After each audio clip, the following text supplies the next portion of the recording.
नमस्कार दोस्तों, मैं नरोत्तम आप सभी का स्वागत करता हूं। और जैसा कि आपको पता है, उत्तर प्रदेश जो पुलिस का हमने सिलेबस के लिए बोला था कि हिंदी देखेंगे हम। इसमें हिंदी मतलब हम शुरू से स्टार्ट करेंगे और शुरू से लेकर अंत तक, मतलब जो भी इसमें प्रश्न बने हैं अब तक वो प्रश्न भी देखेंगे। और नया हम लूसेंट को मतलब कवर करेंगे, एक लूसेंट बेस पे उठा के, और उसी के साथ जो प्रश्न आए हैं उनको देखेंगे। तो हम यहाँ मतलब ये देखेंगे कि ये 4 पोर्शन आते हैं इसमें यूपी पुलिस में, जैसे सामान्य हिंदी और सामान्य जीके और वहीं मैथ और रीजनिंग। तो हम सामान्य हिंदी को स्टार्ट कर रहे हैं। तो ये प्रश्न जो भी परीक्षाएं जिसमें भी, चाहे किसी भी स्टेट के हों, चाहे उत्तर प्रदेश, बिहार, मध्य प्रदेश, राजस्थान, हरियाणा, जिसका भी हो, तो सामान्य हिंदी जहाँ भी पूछी जाती है तो उस हिंदी के लिए हम कवर करेंगे। लेकिन अभी हम देखा जाए तो यूपी स्पेशल के लिए हम कवर कर रहे हैं इसमें। तो इसके हम प्रश्न अभी वर्णमाला से मतलब स्टार्ट करेंगे कि वर्णमाला हमारी क्या है। वर्णमाला मतलब कि वर्णों का, जैसे हम देखेंगे कि उसमें स्वर या फिर व्यंजन कौन से हैं, या वर्णों के व्यवस्थित क्रम को हम क्या कहते हैं, वर्णमाला कहते हैं। जब तक हम किसी भी भाषा के लिए, मतलब कोई भी हमारी जब भाषा होती है, जब तक हम उसके वर्णों को यानी अल्फ़ाबेट को नहीं जानेंगे, तब तक ना तो वो भाषा हम लिख सकते हैं, ना ही बोल सकते हैं। तो हिंदी वर्णमाला अगर देखा जाए, भाषा संस्कृत के भांस शब्द से बना है। मतलब इसमें देख रहे हैं आप कि भांस शब्द से बना है। ये भांस का अर्थ है बोलना, यानी भांस का क्या होता है, बोलना। भाषा की सार्थक इकाई वाक्य, जैसे भाषा है तो उसकी जो सार्थक इकाई से क्या बनता है, वाक्य। वाक्य से छोटी इकाई उपवाक्य, उपवाक्य से छोटी इकाई पदबंध, पदबंध से छोटी इकाई पद यानी शब्द, और सबसे छोटी इकाई क्या है, अक्षर।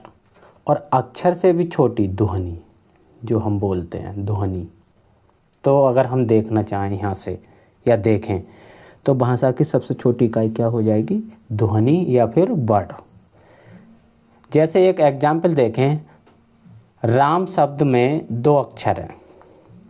राम के मतलब क्या है, रा है और रा पे डंडा है और माँ। तो इसका अगर अलग अलग देखें तो मतलब इसमें कितने 4 वर्ण हो जाएंगे। 4 कैसे हो जाएंगे कि एक ये व्यंजन, फिर ये स्वर, फिर व्यंजन, फिर स्वर। तो राम में हम देख सकते हैं 4 वर्णों का मतलब इसमें समावेश है। तो वर्णमाला क्या होती है, वर्ण मतलब भाषा की सबसे छोटी इकाई ध्वनि या वर्ण है। ध्वनि का उच्चारित कथित रूप है और वर्ण ध्वनि का निम्नलिखित रूप है। ठीक है, यहाँ तक आप समझे होंगे। फिर जैसे कि वर्णमाला की अगर हम परिभाषा दें तो वर्णमाला वर्णों के व्यवस्थित समूह को वर्णमाला कहते हैं। मानक सामान्य वर्णमाला मूलतः हिंदी में उच्चारण के आधार पर 45 वर्ण, मतलब इसमें जो वर्ण हैं वो कितने हैं, 45 वर्ण और 10 स्वर प्लस 35 व्यंजन।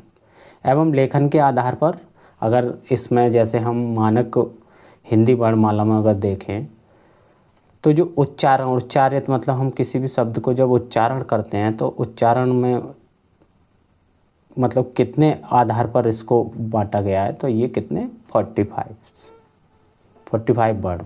और 45 में 10 तो आपके क्या है, स्वर, और 35 क्या है, व्यंजन। और लेखन के आधार पर अगर देखा जाए तो क्या हो जाएगा, 52 वर्ण मतलब इसमें। और 52 में 13 क्या हो जाएंगे आपके, 13 स्वर और 35 यानी 35 व्यंजन। प्लस इसमें 4 किसको जोड़ दिया गया है, संयुक्त व्यंजन। संयुक्त व्यंजन से बहुत प्रश्न बनते हैं, तो संयुक्त व्यंजन को भी अच्छी तरह से हम देखेंगे इसमें कि संयुक्त व्यंजन है क्या। तो अगर हम यहाँ देखें स्वर कितने होते हैं, वैसे 13, लेकिन 13 में 3 को अगर हम निकाल दिया जाए, मतलब 3 को निकाल दें, तो हमारे क्या बनते हैं, मूल स्वर। इसमें जैसे कि 13 कौन कौन से हैं, 13 सबसे पहले आ, फिर आ, ई, उ, ऋ, ए, औ, अंग, अंगहा, मतलब ये 13 अक्षर है हमारे। अच्छा, 3 को इसने क्यों इसमें वो करा है, तो इन 3 के लिए हम क्या कहते हैं, ये लेखन के आधार पर है, और बाकी इनको देखा जाए ये उच्चारण के आधार पर है। तो 13 आप देख सकते हैं, यहाँ से 13, यहाँ से लेके यहाँ तक कितने हो गए हमारे, 13 क्या हैं, ये स्वर हैं। लेकिन मूल स्वर को अगर हम देखना चाहें तो कितने होंगे, 10 यानी 10, ये वाले। अच्छा, अयोग्य वाह से प्रश्न भी पूछा जाता है कि अयोग्य वाह कौन से हैं, तो अयोग्य वाह में हमारे कौन कौन से हो जाते हैं, 2, कौन से, छोटी अंग और बड़ी अंग, ये अयोग्य वाह कहलाते हैं। इसके लिए आप अच्छी तरह से अपनी कॉपी में नोट कर लें, ताकि आप समझ सकें कि अयोग्य वाह कौन से हैं और 10 कौन से अल्फ़ाबेट हैं, 3 कौन से छोड़े गए हैं इसके लिए। तो यहाँ हमने क्या सीखा, वर्णमाला और स्वर। स्वर कितने हो गए हमारे, 13, और 13 में अगर हम देखना चाहें 3 अयोग्य वाह 1 और ऋ, तो इसमें से 3 ये निकल जाते हैं, तो ये हमारे हो गए स्वर। नेक्स्ट फिर ये हमारे स्वर थे। स्वर के बाद अच्छा, इसमें स्वर, अब यहाँ हमारे आते हैं मतलब व्यंजन। अब व्यंजन के बारे में हम जानेंगे कि व्यंजन हैं हमारे कितने, उस व्यंजन के लिए हम देखेंगे। तो व्यंजन हमारे कितने बताए थे, 35। अब इसमें आप देखें कि व्यंजन के लिए 35 ये दिए हैं और 2 इसको अलग लिखा गया है। तो इसमें वर्ग होते हैं, जैसे का वर्ग, चा वर्ग, टा वर्ग, टा वर्ग और पा वर्ग। अच्छा, इसी में फिर अंतष्ट व्यंजन होते हैं और ऊष्म व्यंजन भी होते हैं, और इसी के साथ फिर संयुक्त व्यंजन होते हैं। तो इसमें जैसे याद कैसे किया जाए कि ये 5 वर्ग होते हैं। 5 वर्ग में अगर देखा जाए तो जैसे का वर्ग में 5 व्यंजन होंगे, का वर्ग में कितने, 5। और अगर 5 एक इसमें हैं वर्ग में, तो 5 5 के 5 होते हैं, तो 25 तो आपके यहाँ से हो जाते हैं।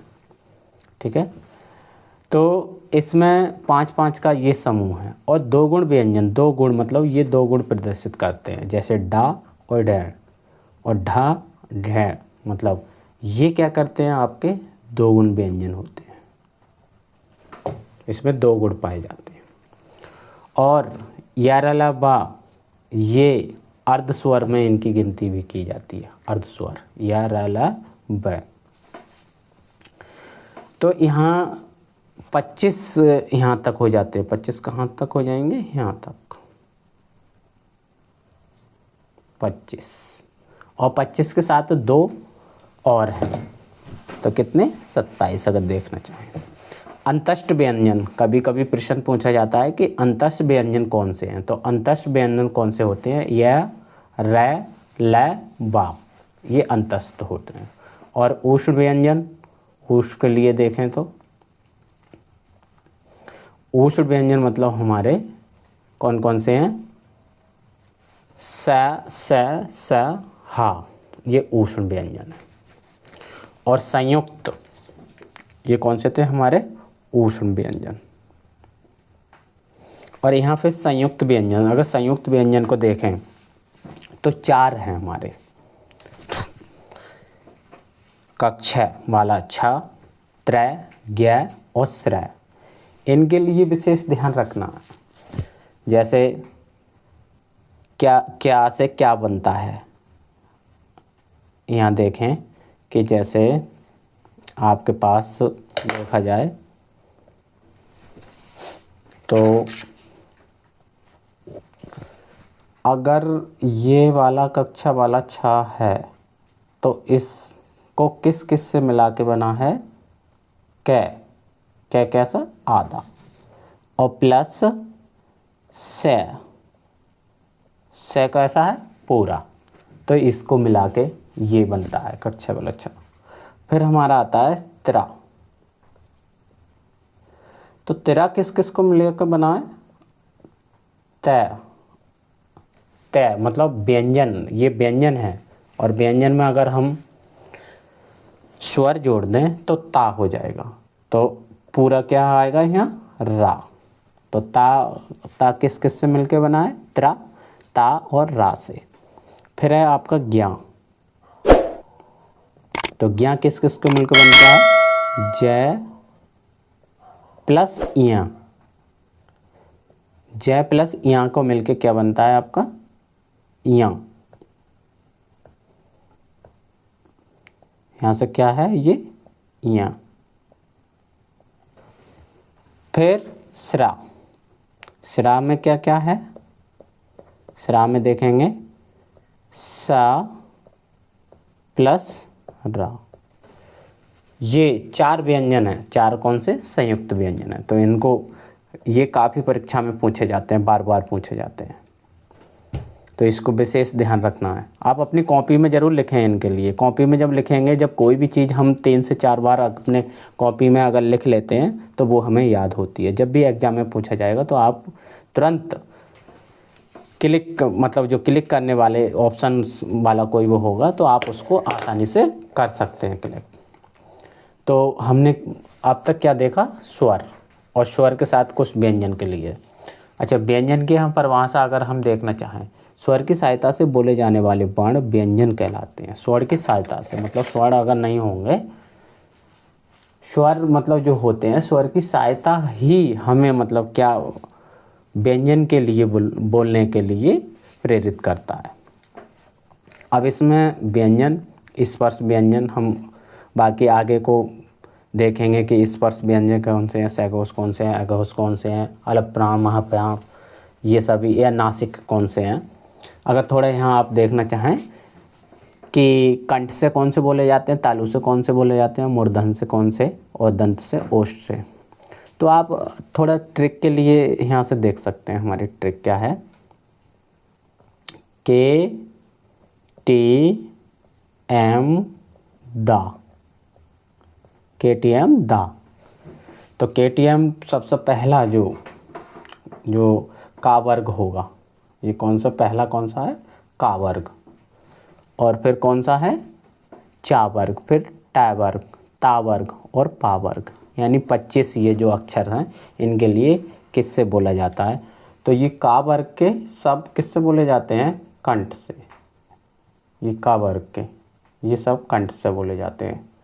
कंठ क्या है हमारा, अंदर, जैसे का, खा, गा, घा। आप अपने बोल के देखें इनके लिए, तब अच्छी तरह से आप कर पाएंगे इसके लिए। फिर आपका होता है टी, टी मतलब तालब या तालु से, तो इसमें चा वर्ग के सभी व्यंजन आते हैं, ता वर्ग के। फिर है मूर्धन, मूर्धन में तय से स्टार्ट होके कहाँ तक जाते हैं, रै, अणा तक ये। फिर दंत, दा से दंत या दंत, तो ना तक ये। फिर ओष्ठ, ओष्ठ मतलब जो ओठों के द्वारा, होठ मतलब होठों के द्वारा, जैसे पा, फा, बा, आप बोल के देखें तो ओठों के द्वारा ही बोला जाएगा, मतलब ओष्ठ, ये कौन से हो गए, ओष्ठ। तो यहाँ तक हमने व्यंजन के लिए, अगर स्वर और व्यंजन को अगर हम देखें तो लिखने के हिसाब से अलग और उच्चारण के हिसाब से अलग अलग वर्गीकरण किया गया है। तो यहाँ आप देख सकते हैं कि ये 45 क्या थे हमारे उच्चारण के आधार पर, और 52 किस पर, लेखन के आधार पर। तो यहाँ तक मैं आशा करता हूँ कि आप अच्छी तरह से समझ गए होंगे। बाकी हम और आगे के लिए क्लियर करेंगे कि इनसे प्रश्न कैसे बनते हैं, किस टाइप से बनते हैं। तो अगली जो वीडियो होगी वो आपकी MCQ टाइप में होगी, मल्टीपल चॉइस में, यहाँ हमने आपको बता दिए स्वर कितने हैं और व्यंजन कितने हैं, और स्वरों को कितने उसमें बाँटों में मतलब भागों में बाँटा है। जैसे 10+2 3 के लिए तो 3 क्या है हमारे, जैसे ऋण और अयोग्य भाग जोड़ के 13 हो जाते हैं।